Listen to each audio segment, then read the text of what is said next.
15। हाँ तो मैंने कहा था मुझे याद करा दिया करो, कल ही मैंने आपको डिस्कशन भेज देनी थी उसकी। आज याद करा देना, आज हो जाएगा।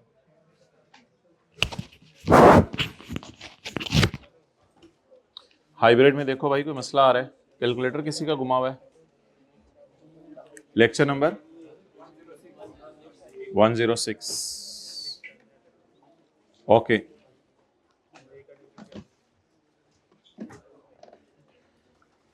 अच्छा, कल एक एमसीक्यू था, इसमें कोई सवाल पूछ रहे हैं। इसमें तो ऐसा सच कोई मसला नहीं। एक सवाल था एमसीक्यू 5। मैं आपके सामने वो सवाल तो नहीं अभी खोल रहा, लेकिन वो सफ़ा खोल देता हूँ जिससे हमें थोड़ा सा आइडिया हो जाए। ओ हाँ, सही है सही है सही है, नहीं इधर है, ठीक है ठीक है। एमसीक्यू नंबर 5, एमसीक्यू नंबर 5 ये वाला है, ये वाला है ना, ये वाला। एमसीक्यू 5 में लिखा है which of the following disclosure relating to foreign loan advances और इन्वेस्टमेंट्स। फॉरेन लोन एडवांसेस और investments, which of the following relating to disclosure relating to foreign loan advances और investment is not required under 5th schedule. 5th schedule में क्या नहीं चाहिए? 5th schedule में ये चाहिए और ये नहीं चाहिए। तो 5th शेड्यूल में क्या नहीं चाहिए? नन ऑफ द बिलो तो छोड़ें अभी। जुरिस्डिक्शन ऑफ इन्वेस्टी कंपनी ये चाहिए। वो क्या पूछ रहे हैं? क्या नहीं चाहिए? Details of litigation against investee ये नहीं चाहिए। तो ऑप्शन सी ही नहीं थी हमने लिखी हुई ऑप्शन। हाँ ऑप्शन सी है भाई। किसने सवाल पूछा हुआ था? क्लियर हो गया? क्या नहीं चाहिए? असल में देखें ना, बाय डिफॉल्ट डिस्क्लोजर बने होते हैं। अच्छा 4th शेड्यूल लगता है लिस्टेड कंपनीज पे और 5th शेड्यूल लगता है अदर कंपनीज पे।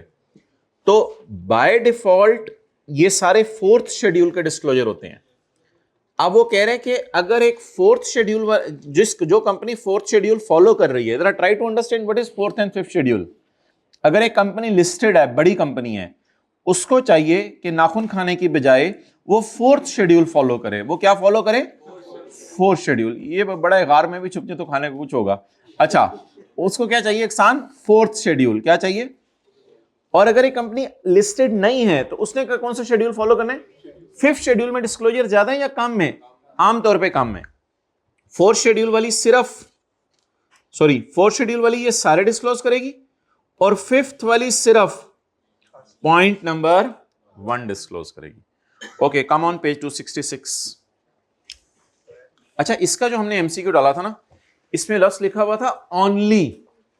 ओनली तो नहीं, इतने ज्यादा डिस्क्लोजर हैं इसलिए ओनली वाली सारी बातें गलत थी। उसमें समझ आ गई थी बात? वो ओनली बड़ा खतरनाक लफ्ज था। ओनली, ये ओनली तो नहीं, ये तो 7 8 10 चीजें हैं। ओके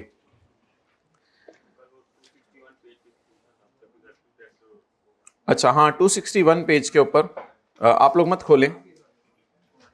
261 पेज इन्होंने एक डेफिनेशन पूछी थी एग्जीक्यूटिव। भाई एग्जीक्यूटिव में मैंने कहा था चंद लोगों को एक्सक्लूड कर दें। एग्जीक्यूटिव में चीफ एग्जीक्यूटिव नहीं आता। एग्जीक्यूटिव का मतलब आपके जहन में जो एग्जीक्यूटिव है वो नहीं। एग्जीक्यूटिव में कुछ लोगों को निकालें। Chief executive, executive directors, non executive directors, इन लोगों को निकाल दें। इसके अलावा जो भी हमारे दफ्तर में एम्प्लॉइज बचे, अगर उनकी बेसिक सैलरी 12 लाख से ज्यादा है तो they will be called as executives. An employee other than chief executive and directors. Directors दो किस्म के होते हैं, executive non executive. Chief executive के नाम भी एग्जीक्यूटिव आ रहा है लेकिन हम एग्जीक्यूटिव नहीं मान रहे, हालांकि वो अपने नाम से एग्जीक्यूटिव लगा रहे हैं। हमारी नजर में एग्जीक्यूटिव वो है जो चीफ एग्जीक्यूटिव नहीं है, जो एग्जीक्यूटिव डायरेक्टर नहीं है, जो नॉन एग्जीक्यूटिव डायरेक्टर नहीं है, बल्कि ऐसा एम्प्लॉय है जो इनके अलावा है और उसकी तनख्वाह 12 लाख से ज्यादा है। ओके एक्सप्लेनेशन खामोश। For the purpose of this provision sharia non permissible business activities are. ये तो सादा सी बातें आप खुद भी पढ़ सकते थे। शरिया नॉन परमिसेबल, इस्लाम में जो चीजें इजाजत नहीं है कहते हैं उनकी मैं आपको लिस्ट दे रहा हूं, आ जाओ, बट नॉट लिमिटेड टू, लेकिन सिर्फ ये नहीं, मैं उनकी मिसालें दे रहा हूं। बट नॉट लिमिटेड टू को ब्रैकेट में ले लें, मतलब ये सिर्फ ये नहीं है, और भी इस्लाम ने चीजें हराम की हुई हैं। कहते हैं एक तो कन्वेंशनल फाइनेंशियल इंस्टीट्यूशंस जिनमें इंटरेस्ट सूद बेस्ड ट्रांजैक्शंस होती हैं, कहते हैं ये बिजनेस आप नहीं कर सकते, इंक्लूडिंग कन्वेंशनल बैंक्स में जो है फाइनेंशियल इंस्टीट्यूशंस और बैंक्स इंटरचेंजेबली यूज होता है। इंश्योरेंस नहीं करवा सकते आप, उसका इस्लामिक ऑल्टरनेट तकाफुल है। इंटरेस्ट बेस्ड लोन नहीं आप दे सकते। गैम्बलिंग और बैटिंग, शर्तें लगाना और जुआ खेलना, लिक्विड पता नहीं शराब या इस माने में इस्तेमाल होता है। Pork and pork related activities, non halal food and beverages, sharia non compliant entertainment, कोई ऐसी एंटरटेनमेंट जिससे अल्लाह नाराज हो। तो मैं नहीं मिसालें दे रहा हूं, खुद अकल में। तो एमसीक्यू में डाल दूंगा कि आइडेंटिफाई करो, लेकिन वो एमसीक्यू फिर आउट ऑफ सिलेबस होगा, क्योंकि शरिया का एंटरटेनमेंट की उसने मिसालें नहीं दी, कौन सी शरिया बेस्ड है कौन सी नहीं है। Tobacco and tobacco related activities, tobacco तो हमारे कॉलेज में कभी एंटर भी नहीं हुई यार। And other activities that are deemed sharia non permissible. तो ये कितने लोगों ने वैसे पढ़ ही लिया था ये? मुझे तो मुझे पता है कि ऑब्वियसली अगर मना करते हैं तो बच्चा कभी भी नहीं पढ़ता, कहते हैं अल्लाह करे सिलेबस नहीं ना होए। अच्छा अगला पेज छोड़ें, इसका कोई बोल जी।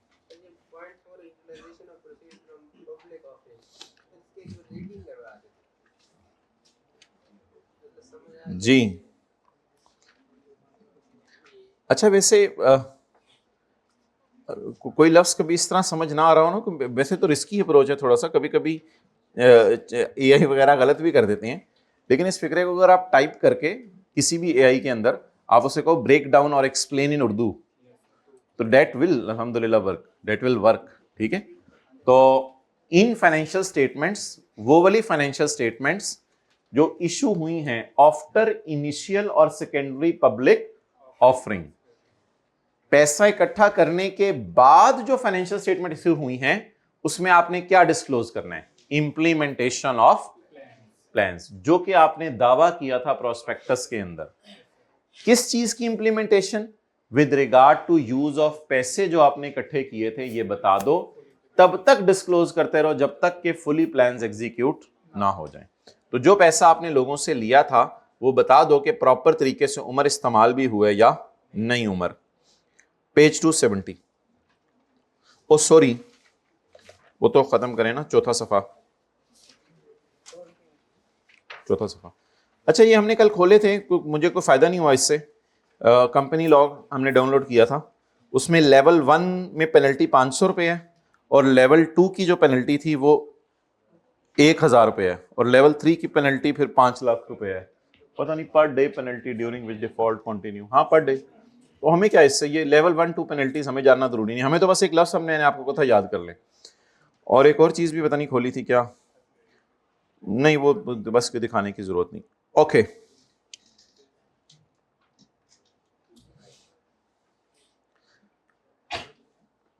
ये जी करें दोबारा page 259,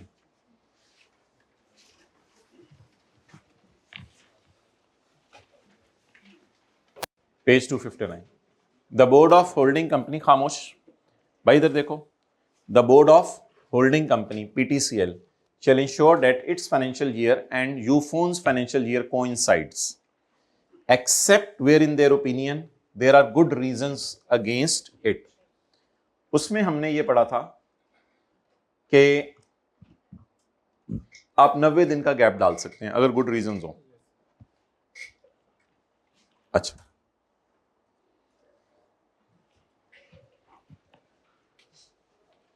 for the above purposes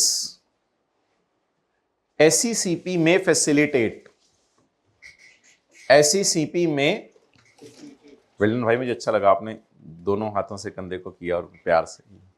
कई लोग आकर के कहते हैं कंधा इधर,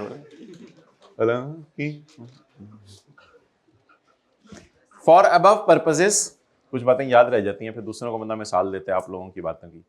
for the above purposes the SECP may facilitate a parent on a subsidiary by extending the financial year on an application by such company।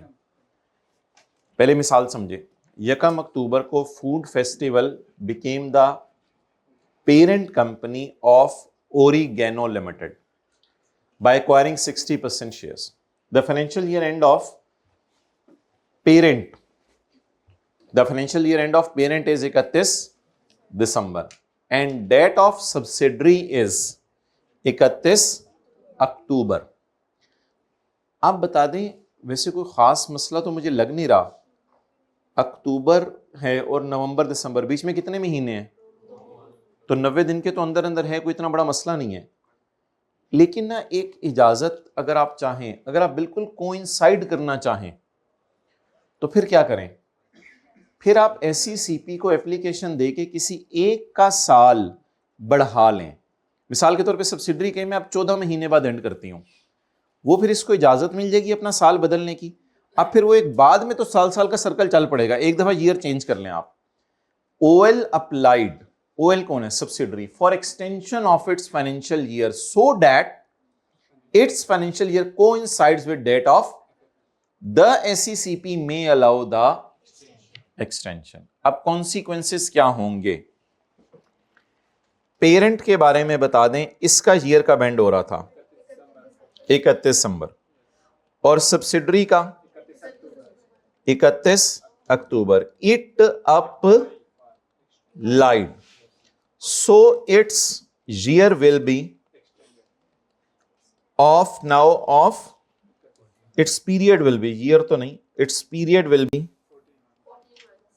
Of 14 months to को inside. तो ये रिलैक्सेशन या फैसिलिटेशन आपने किससे अरेंज करानी है, ये facilitation आपने SECP से अरेंज करवानी है। लेकिन अब आपका एक ही दफा बस 14 महीने का होगा, बार बार ये मसला नहीं होगा। अब आपने फर्ज करना ईयर एंड चेंज कर लिया है, अब हर साल फिर उसका भी ईयर एंड दिसंबर हो जाएगा और आपका भी दिसंबर हो जाएगा। और अगर आप अलग रखना चाहते थे तो यहां तो अलग भी चल जाना था, क्योंकि आपका गैप 90 दिनों से कम था। तो ये इसमें और उस लाइन में जरा लिंक है, नोट करें।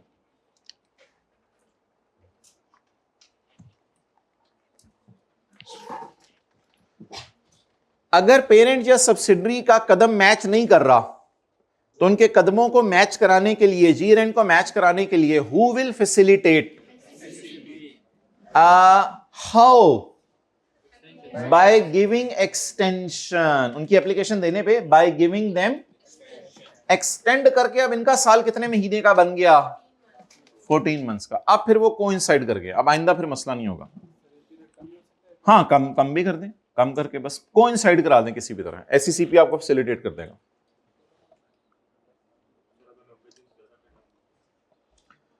अगर 90 दिन से ज्यादा का हो तो वो फिर हम देखते हैं ऊपर वाली मिसाल में।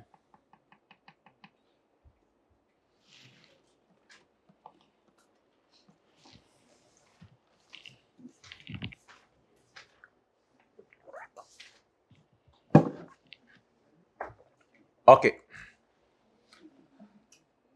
now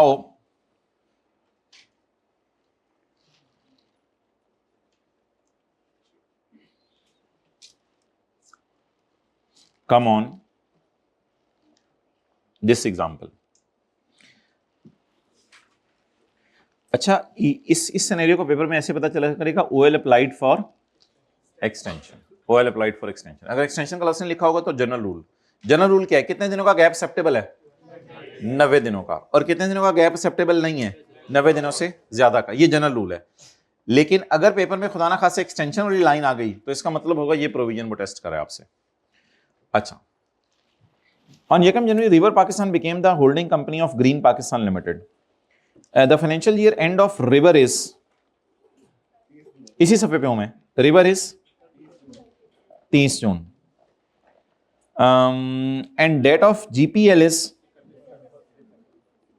सब्सिडरी का कब है, 31 दिसंबर। अब मेरे भाई 90 दिन से ज्यादा का गैप है, अब क्या कंसोलिडेशन हो सकती है या नहीं हो सकती, नहीं हो सकती। अब हम क्या करेंगे, सब्सिडरी को मजबूर करेंगे कि तुम 31/12 का वेट ना करो, बल्कि 30 जून को अपना ईयर एंड करो और फिर बनाओ 1 जुलाई से। अब subsidiary 2 set of financial statements बना रही होगी। सब्सिडरी अपनी जो सेपरेट फाइनेंशियल स्टेटमेंट्स है वो 2 बना रही होगी, क्योंकि सब्सिडरी अभी बजिद है, मुझे मेरा वही ईयर एंड चलने दो। सब्सिडरी 2 फाइनेंशियल स्टेटमेंट्स बना रही होगी। एक सेपरेट फाइनेंशियल स्टेटमेंट बना रही होगी अपने लिए, अपने लिए। अच्छा, में कुछ कंपनीज होती हैं जैसे बैंक्स होते हैं, वो दिसंबर ही ईयर एंड रखते हैं, वो फिर नहीं चेंज करते क्योंकि सारे बैंक्स का दिसंबर ईयर एंड है। कुछ शुगर वाली कंपनीज हैं, वो फिर शुगर का एक सीजन चल रहा होता है, वो उसी ईयर एंड रखते हैं, वो अपना नहीं बदलते। लेकिन एक सेपरेट फाइनेंशियल स्टेटमेंट ये बनाएंगी कंसोलिडेशन के लिए। अब आप बता दें, अपने लिए जो बनाएंगी वो कब से कब तक बनाएंगी? वो 1 जनवरी से 31 दिसंबर। और जो कंसोलिडेशन के लिए बनाएंगी वो 1 जुलाई से 30 जून बना के दे दिया करेंगी, ताकि कंसोलिडेशन भी चलती रहे। समझ आ गई बात? इसको अंग्रेजी में पढ़ लें। Where the financial year of subsidiary precedes the day on which the holding companies ends by more than। आप बताएं क्या करें? अगले समय पे एग्जांपल दी हुई, आप क्या करें? Such subsidiary shall make an interim closing, यानी मेन क्लोजिंग से पहले एक आरजी क्लोजिंग करें on the day on which the holding company financial year and prepare financial statement for consolidation purposes in addition to। तो लिखने की चले जरूरत नहीं, अपनी उसी तरह करती रहेगी, अपनी जिद पे अड़ी रहेगी, क्योंकि उसका 90 दिन से ज्यादा का गैप है, वो कहती है तो है, मैं क्या करूं। तो सब्सिडरी ने भाई अपने लिए खुद ही स्यापा क्रिएट की है, फिर अब 2 सेपरेट फाइनेंशियल स्टेटमेंट्स बनाएगी। इस मिसाल के ऊपर नोट करें। नहीं, उसका स्टार्ट 1 जनवरी से नहीं करेगा, वो फिर वो 1 जुलाई से किया करेगी। अब यही तो स्यापा है, वो फिर 6 महीने का नहीं होगा, वो होगा फिर 12 महीने का। ये बहुत बड़ा स्यापा है, फिर 2 सेट ऑफ फाइनेंशियल स्टेटमेंट्स चल रही होंगी।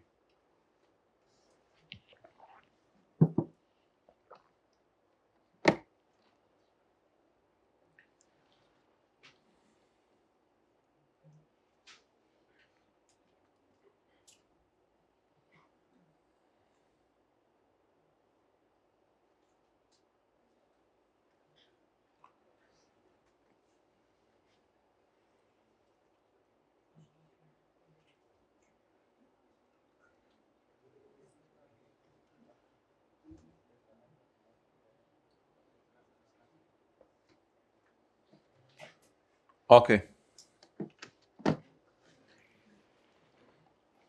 अगर 90 दिन के अंदर अंदर है तो फिर आप कंसोलिडेशन कर दें, कोई मसला नहीं है। और अगर 90 दिन से ज्यादा है तो फिर आप अपना ईयर एंड अलग चलाएं और कंसोलिडेशन के लिए ईयर एंड अलग चलाएं। लेकिन वैसे अगर 90 दिन के अंदर है और आप मसला परमानेंटली हल करना चाह रहे हैं ना, फिर ऐसी सीपी आपको फैसिलिटेट करेगा और कहेगा यार सुने, आपका साल कई सालों से 31 अक्टूबर को हो रहा था एंड, चलो आप भी दिसंबर ईयर एंड करा लो ताकि दोनों का मैच कर जाए। वो अलग एक एक्सेप्शन सी है, जनरल रूल ये है। पढ़ें जी, अब क्या करें? ओए, subsidiary is required to make an interim closing on 30 June, क्योंकि इसका ईयर एंड 1 जनवरी को खरीदा है, तो 6 महीने बाद ईयर एंड होने वाला है। Prepare financial statement from 1 July 19 to 30 June for consolidation purpose. These financial statement shall be in addition to those prepared from.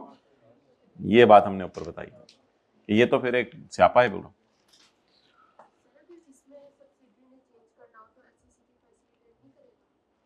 इसमें भी फैसिलिट इस फैसिलिटेट तो 90 दिन से कम ज्यादा दोनों में ही कर दिया करेगी, इसमें भी चेंज करना। फैसिलिटेट में तो उसने 90 दिन वाली बात लिखी नहीं कहीं, फैसिलिटेट तो हर सूरत में ही कर देगी। वो उसका उसकी यहाँ पे उसने ये नहीं बताया कि 18 मंथ की क्लोजिंग करे, 6 की करे, इसके उसने गाइडेंस नहीं दी, जैसे मर्जी करा लें। अच्छा, अदर रिलेटेड रिलैक्सेशन, जब एससीसीपी आपको 14 महीने की इजाजत देगी, while granting any extension as mentioned above, the SCCP may grant such other relaxations as may be incidental or ancillary। incidental और ancillary का मतलब हमने पढ़ा था जरूरी। इसके अलावा अगर कोई और चीजें हुई, मिसाल के तौर पे SCCP FBR को भी कह देगी मिसाल दे रहा हूँ ना, एसबीपी एफबीआर को भी कह देगी यार इसकी रिटर्न इस तरह 14 महीने की ले लेना, छोड़ो यार ज़्यादा तंग ना करो, ये कर दो वो कर दो, या कह देगी कि 10 महीने 12 महीने उधर डाल दो, 2 ट्रांजिशनल कर दो, ये कर दो वो, इधर बाकी इदारों को भी बता देगी यार इसको तंग ना करना, क्योंकि इसका ईयर एंड कितने अरसे का, 14 मंथ्स का। अच्छा, आज का कॉन्सेप्ट तो बहुत ही आसान है, एक बहुत बड़ा स्यापा है, आसान कॉन्सेप्ट है लेकिन स्यापा है। लिस्टेड कंपनीज ने अपनी क्वार्टरली फाइनेंशियल स्टेटमेंट्स बनानी होती हैं पाकिस्तान में। ओहो, ये तो बहुत बड़ा जुल्म है लिस्टेड कंपनीज पे कि आपने अपनी कौन सी फाइनेंशियल स्टेटमेंट बनानी होती है, क्वार्टरली। आप जैसा कोई बंदा एससीजीपी में चला गया फिर तो वो महीने की आप लोगों ने कर देनी, हर महीने फाइनेंशियल स्टेटमेंट बनाओ। लिस्टेड कंपनी बेचारी ने अपनी कौन सी फाइनेंशियल स्टेटमेंट बनानी है, क्वार्टरली। उसका बनाने का आसान तरीका, अगर आपका 1 जुलाई को साल शुरू हुआ है तो पहला क्वार्टर का एंड होगा 30 सितंबर को। इसके 30 दिनों के अंदर अंदर आपने पहला क्वार्टर की फाइनेंशियल स्टेटमेंट जमा करवानी है, क्योंकि वो बनाना आसान होती है। 30 दिन खत्म होंगे 30 अक्टूबर को, एग्जैक्ट उंगलियों पे गिनने पड़ेंगे लेकिन आसान है, गिनने की क्या जरूरत है। 30 अक्टूबर को विद इन 30 डेज आपने अपनी कौन सी फाइनेंशियल स्टेटमेंट्स जमा करवानी है, क्वार्टरली। अच्छा, आगे एक स्यापा है, दूसरा क्वार्टर जब एंड होगा तो जालिम कहते हैं नहीं, जालिम कहते हैं 2 फाइनेंशियल स्टेटमेंट्स बनाओ, एक क्वार्टर की यानी for the month of October November December, and for 6 month as well. तो अगर एक कंपनी एयर वेरी पुअर फ्राइडे लाहौर चौक सानू अपने मसले पे ने रिवीजन वेरी पुअर, 1 जुलाई तो रिवीजन कुछ शुरू कर देना भाई, अभी तो टाइम है। और बड़ी अच्छी बात है अगर आप रिवीजन करके कोई सवाल पूछने आ रहे हैं, सैटरडे को भी आप मेरे से सवाल पूछ लीजिएगा क्लास के बाद, जिस चीज़ के रिवीजन में जो जो मसले हों। वही 1 जुलाई 2000 बोले 19 था और 30 जून 2020 था। अच्छा, एक आपका क्वार्टर एंड होगा, एक आपका क्वार्टर एंड होगा, एक आपका क्वार्टर एंड होगा 31 मार्च 20 को। इस क्वार्टर की जमा करानी है 30 दिनों में, बातें ना करो। अब आपने इस क्वार्टर की भी जमा करवानी है और 6 महीने की भी जमा करवानी है, लेकिन अब आगे मसला नहीं है, अब आपने सिर्फ 3 महीने की जमा करवानी है। अब कोई मसला नहीं, अब 9 महीने की अलग से जमा नहीं करवानी, और इसके बाद आखिरी क्वार्टर की जमा नहीं करवानी, क्योंकि अब अंत साल हो गया तादी जान ले लो तुसी, आखिरी क्वार्टर की जमा नहीं करानी, अब तो आपने एक दफा ही एनुअल जमा करवानी है। तो आप जरा अंडरस्टैंड करें मैंने इन लाइंस की ब्रेक कहां लगाई है, मैंने इन लाइंस की ब्रेक कहां लगाई है। ये कब से कब तक की जमा करवानी है, जुलाई अगस्त और सितंबर की।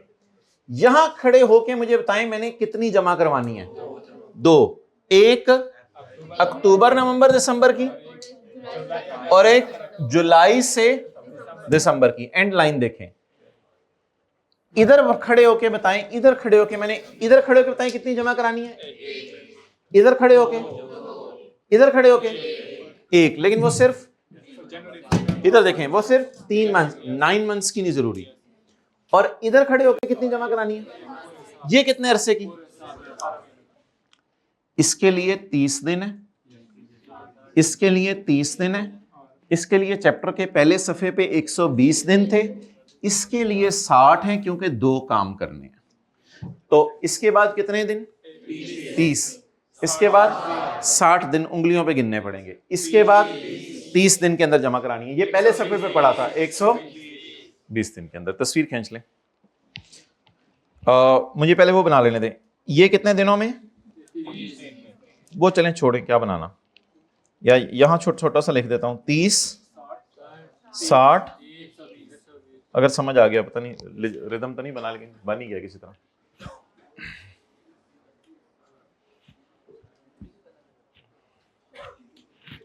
लान जी चलें कोशिश करेंगे नोट्स में अटैच कर दें, याद रहा तो। ओके, आप पढ़ लें सारा खुद ही। ये था जी आज का कॉन्सेप्ट, तो आसान सा था।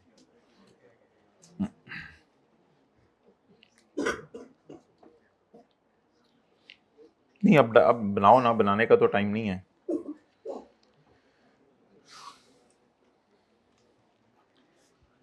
अच्छा, 30 सितंबर पे खड़े होकर कितनी जमा करवानी है? सिर्फ एक। कितने की? क्वार्टर की, for the quarter. For the quarter होता है 3 मंथ्स की।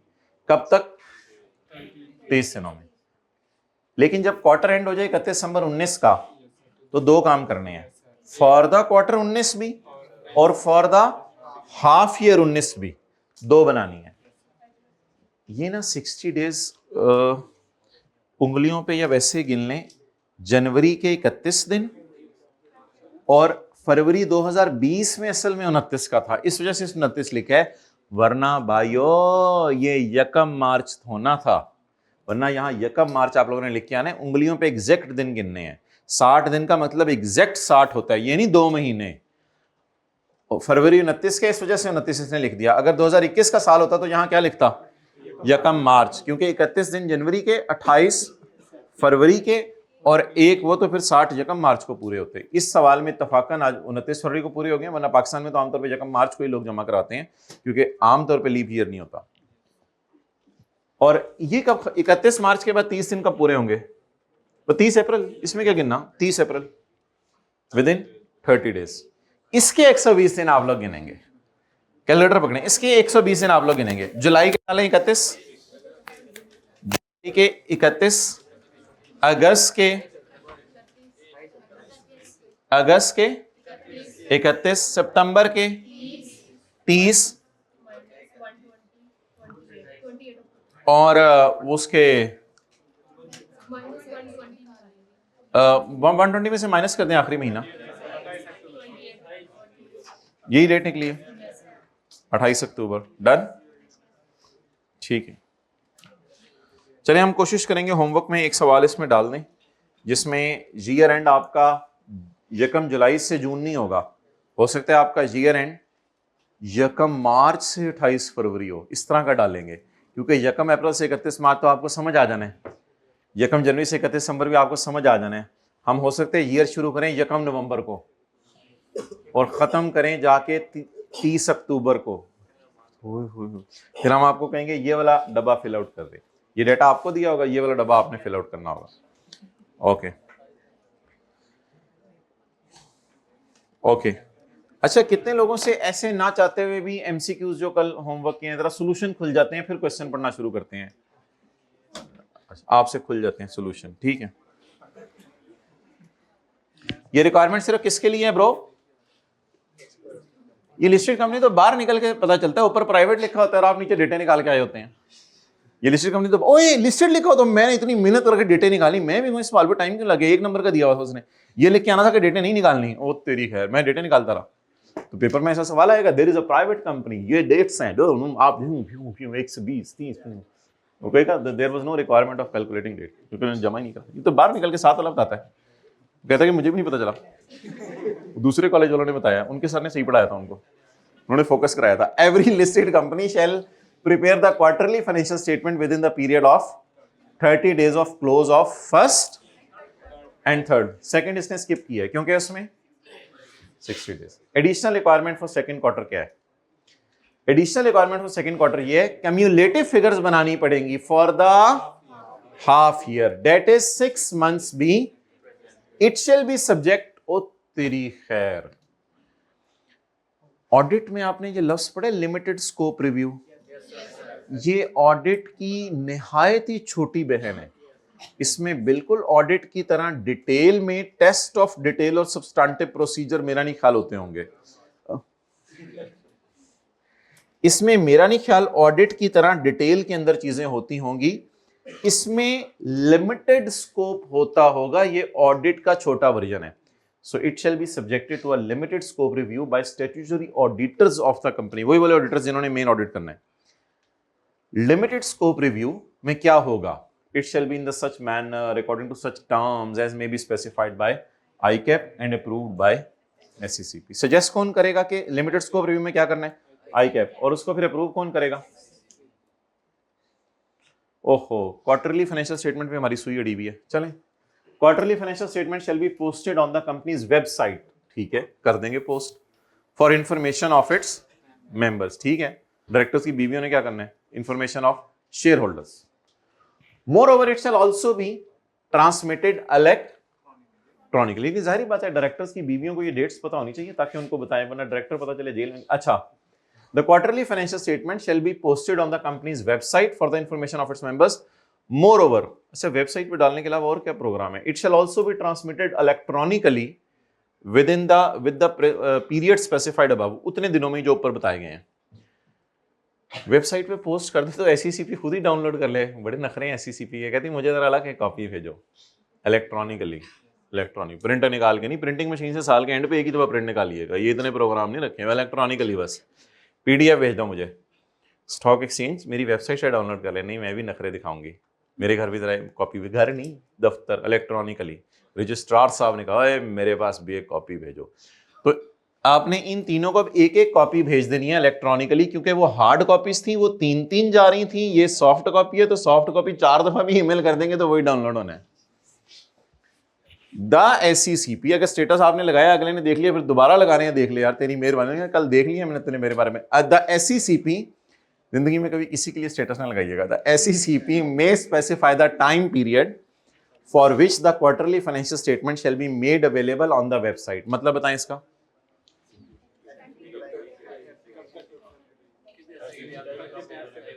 भाई वेबसाइट पे आप डिलीट फॉर ऑल भी तो कर सकते हैं ना। मतलब ये कि वेबसाइट पे पढ़ी रहे हैं, अब आज की वेबसाइट पे 1988 की क्वार्टरली फाइनेंशियल स्टेटमेंट पढ़ी होगी तो कुछ नहीं करनी होंगी, तो ये एसईसीपी बता देगा कि कितना टाइम पढ़ी रहे। अब ये नहीं कहना पेपर में आ गया सर ने टाइम नहीं बताया था, ये लिख के आ जाएगा एसईसीपी टाइम बताएगा कि 2 साल पढ़ी ने, 3 साल पढ़ी ने, 1 साल पढ़ी ने, ये एसईसीपी टाइम बताएगा। या आज किसी लिस्टेड कंपनी की वेबसाइट पे जाके वैसे ही जरा नजर मार लीजिएगा कि ये क्वार्टरली शॉर्टरली फाइनेंशियल स्टेटमेंट पढ़ी भी होती हैं या नहीं, कौन ओपन करके जरा देख लेगा। किसी लिस्टेड कंपनी की फाइनेंशियल स्टेटमेंट्स वेबसाइट पे जाइएगा, वहां लिखी होती हैं, ये क्वार्टरली हैं, ये एनुअल हैं, अलग अलग फाइनेंशियल स्टेटमेंट्स पढ़ी होती हैं। Extension in time for first quarter, extension in time for first quarter. First quarter का कितना टाइम है वैसे? इसमें क्या मिल जाएगी भाई? सिर्फ इसमें मिलेगी और किसी में नहीं मिलेगी। मुंह इधर करें, वजह बताता हूं। वजह ये है, मैंने कुछ नहीं कहना, वजह ये है कि असल में ना ये जो एनुअल हैं ये हाथी नहीं काबू आ रहा, एनुअल फाइनेंशियल स्टेटमेंट ही हमारी काबू नहीं आ रही। अगर एनुअल फाइनेंशियल स्टेटमेंट ही हाथ से निकल गई है तो अब उधर इसके पहला क्वार्टर भी एंड होने वाला है, तो अब एनुअल को संभालें या एक क्वार्टरली को संभाले, तो कहते हैं ठहर जा फिर। However, if company was allowed extension for annual financial statement 120 दिन में जमा करानी थी, वो खुद बेकाबू हुई है। उधर आपने एनुअल के लिए एक्सटेंशन ले ली है, पता नहीं एनुअल की एक्सटेंशन कितनी थी, मैं तो ये पहली दफा टॉपिक पढ़ा रहा हूं, आप लोगों को याद होगा 30 दिन थी मेरे ख्याल से। एनुअल के नॉर्मल डेज कितने थे? किधर है? 120 डेज। एक्सटेंशन कहाँ है? 150 डेज लिखा हुआ। तो एनुअल कितने दिनों में जमा करवानी थी बोलें? उसकी एक्सटेंशन कितने दिनों में मिली थी? कंडीशन लग गई भाई, क्या क्यों नहीं इधर क्यों नहीं देख रहे? ये भी सीए ही हो रहा है बेटा, ये भी सीए हो रहा है। However, if the company was allowed extension for annual financial statements, the company may apply to SECP for extension for filing accounts of first quarter only, first quarter only।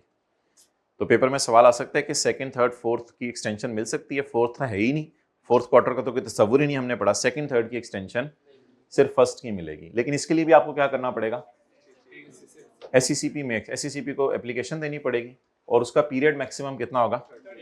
30 days. फिर आई cap ये कह सकता है कि ये निकालो 60 days कब पूरे हो रहे हैं, फिर वो 60 डेज हमें गिनने पड़ेंगे। फिर वो ऐसे हम गिनेंगे कि अक्टूबर के 31 दिन होते हैं, अक्टूबर के 31 और आगे 29, फिर 29 तारीख तक एक्सटेंशन मिलेगी। Dispatch to members on request. ओहो, सुई हमारी क्वार्टरली पड़ी हुई है। A copy of quarterly financial statement shall be dispatched in physical form if so required by any member. कोई हमारी तरह का होता है, मुझे जरा हार्ड भेजो, हाथ लगा के मजा आएगा फाइनेंशियल स्टेटमेंट, ये सॉफ्ट मजा नहीं आता। तो हमारी तरह का कोई मेंबर हुआ तो फिर कंपनी को भेजनी पड़ेगी, लेकिन पैसे नहीं लेगी कंपनी, बोलता है पैसे नहीं, मुफ्त में भेजेंगे। Next, authentication.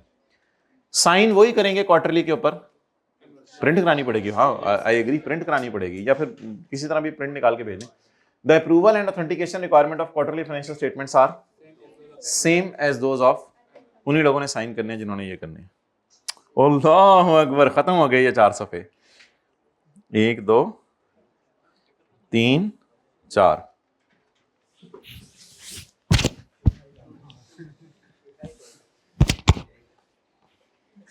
चलो चलेगी अंदर, ओके बनाओ जी, दूसरा पार्ट बनाओ।